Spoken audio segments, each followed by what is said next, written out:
So we are very happy to be with Mr. Dr. Ankit Shah of the Think BRICS YouTube channel. We are in Kazan for the BRICS Summit 2024.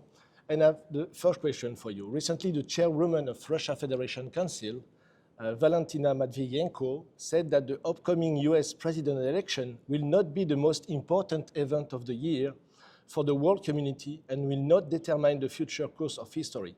The BRICS Summit will be that event.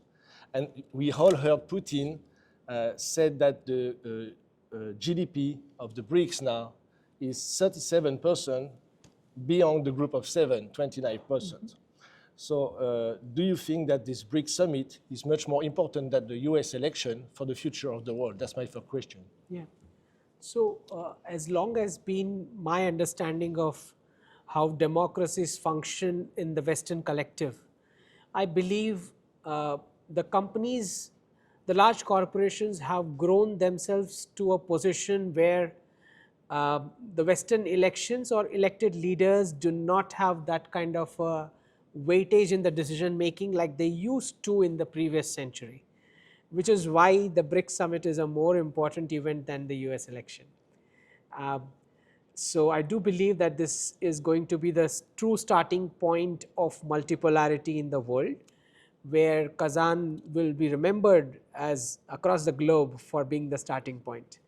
So we are looking at a lot of global South nations wanting to dig out their ancestral wisdom, which was suppressed during the colonization era, and they want to decolonize their minds now. So they all got independence in the previous century, but now decolonization of minds is the process which BRICS Plus will begin. And when I say decolonization of minds, I believe that each of the sectors, be it fashion, be it food, be it trade, be it movies, be it culture, be it clothing size, be it medicine, the nations want to come out of the Western standardization which were imposed on them for vested interest across the century.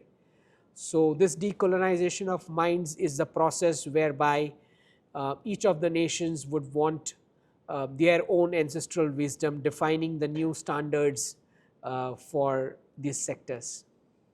Thank you.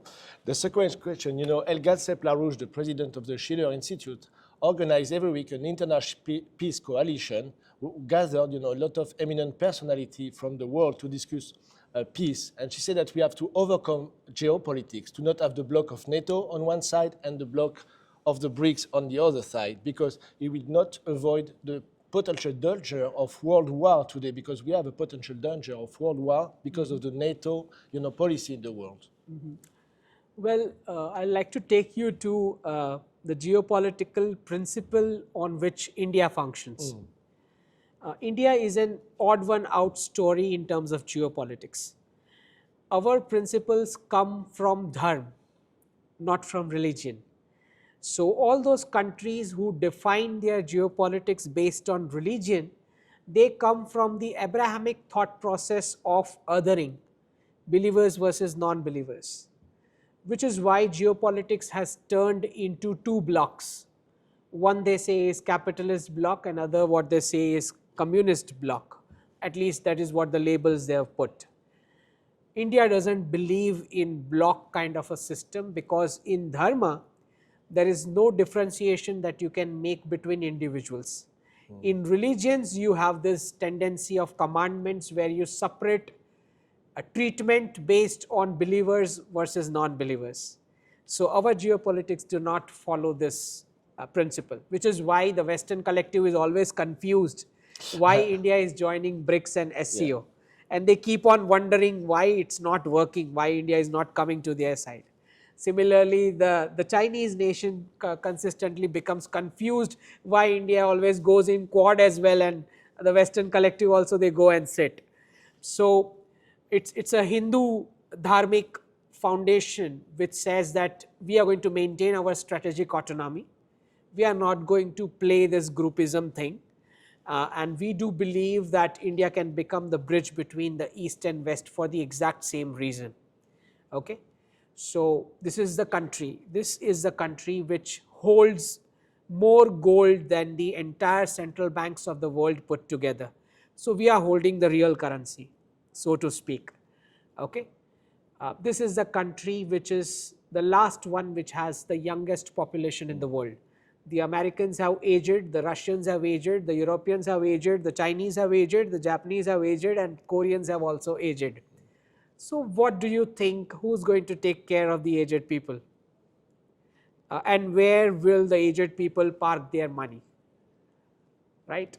So India is that place which is going to attract investments across the world in this century. This is our century. And I believe that BRICS will become the stage from where India will be able to bridge East and the West. Primarily, if the BRICS nations are able to achieve coming out of the single country reserve currency international trade, a lot of bilateral conflicts in the world can be solved. Because it was the security of the US dollar trade which was giving the ability to the nations to misbehave with each other.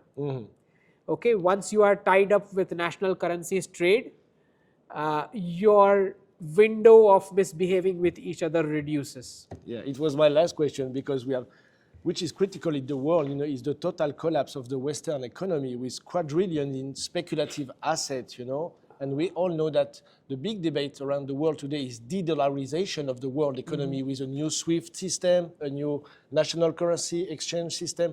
Maybe you are working on that with the people of the BRICS? I think the BRICS nations are looking forward to promoting national currencies trade because our objective is not to target the dollar. The objective is to promote national currencies because we want to see strength in our own national currencies. What has happened across after the Second World War is we saw unipolar single country reserve currency international trade dominating, whereby one block of nation was just printing the currency. The others were using up their natural resources, polluting their countries, abusing their labor, and producing real goods and giving to the West. Now the other nations are saying, why don't you also pollute your country? Why don't you also use your natural resources? Why don't you abuse your labor as well? Why no need to take 5 vacations a year? Make some real product for us and we'll give you some real product. That is what this summit is about. Okay, great. Just one last word. How do you see the world with the eyes of the future, let's say 25, 50 years ahead for you? How do you see that? Well, I think 50 years from now, the conflicts would have reduced if we have achieved multipolarity. But we are going into a danger zone in the next 5 years right now because this is the first time a lot of accumulated military and covert might of the US is unable to figure out what its role is going to be in the new world order. So when a hegemon or a superpower is unable to find out its role, there is going to be a temporary disorder which is going to be very painful for international trade. I mean, just look, if a presidential candidate comes up with a coin, you can understand the seriousness of the crisis we are heading towards, right? So in my opinion, next 5 years, everything that the West established as, say for example, classroom to jobs model. This was established for colonies all across the world 400 years back with pound as a single country reserve currency. So everything that was established with a single country reserve currency formula, that is going to shut down.